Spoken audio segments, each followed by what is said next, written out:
Are you ready for white water? Most people aren't. It has been a long, cold, snowy winter in most parts of Canada, and spring is coming as a great relief. With the warmer temperatures, the spring runoff is starting, and warnings about high, fast-running water are cropping up. Sounds a whole lot like the global economy.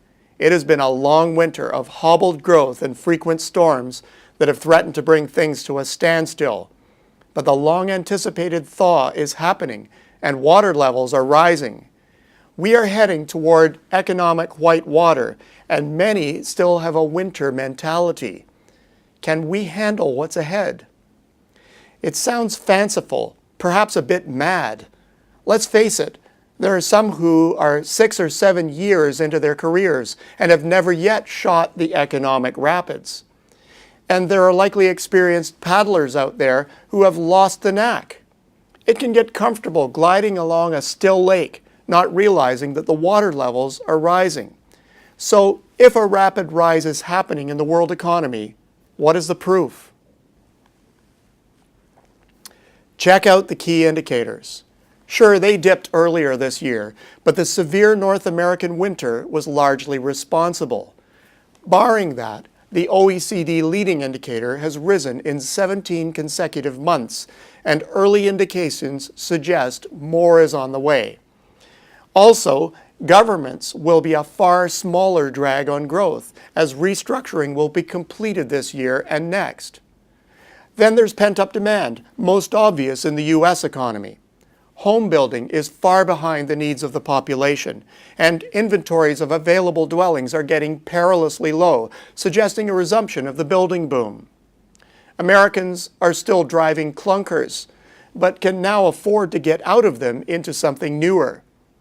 Businesses the world over have been underinvesting for at least a half-decade, and capacity is tightening. In the US, it's just a shade below the pre-recession peak and rising. It's time to invest. The pressure to do something may be building, but it looks like we are all needing a lot less prodding. Across much of the industrialized world, confidence continues to rise, both at consumer and business levels. That's a major achievement given the prolonged psychological battering we've endured. These developments suggest that the world is in for a run of growth that we haven't experienced in a long time. EDC's Spring 2014 Global Export Forecast, released today in Burlington, Ontario, predicts that the U.S. economy will take the lead, rising 3% this year and just under 4% in 2015. The EU will remain in the black and gain strength next year. Developed markets will be the world's near-term dynamo, lifting planet-wide growth to 3.7% in 2014 and 4.3% in 2015. Emerging markets will also be drawn into the flume. Years of relying on internal strength will give way to a resumption of robust growth in trade, fueled by demand from the developed world. However, as demand rises, emerging markets will have to cope with a tightening of the loose credit conditions seen in the post-crisis period, as quantitative easing programs are wound up. Canada will see timely benefits as global trade picks up. Prospects for the domestic economy are not strong, but exports are already rising nicely. Domestic weakening should help to free up capacity for exports, which is running pretty tight in some industries. In others, there is capacity to absorb growth.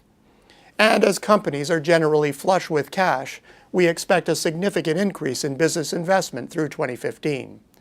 Exports are expected to see inflation-adjusted growth of 6% both this year and next, bringing economy-wide growth to 2.8% in 2015 from 2.2% this year. The bottom line? There are solid reasons to expect a sudden and sustainable rush of growth this year. Success will mean plotting the right course through the rapids and avoiding the rocks. Until next week, I'm Peter Hall.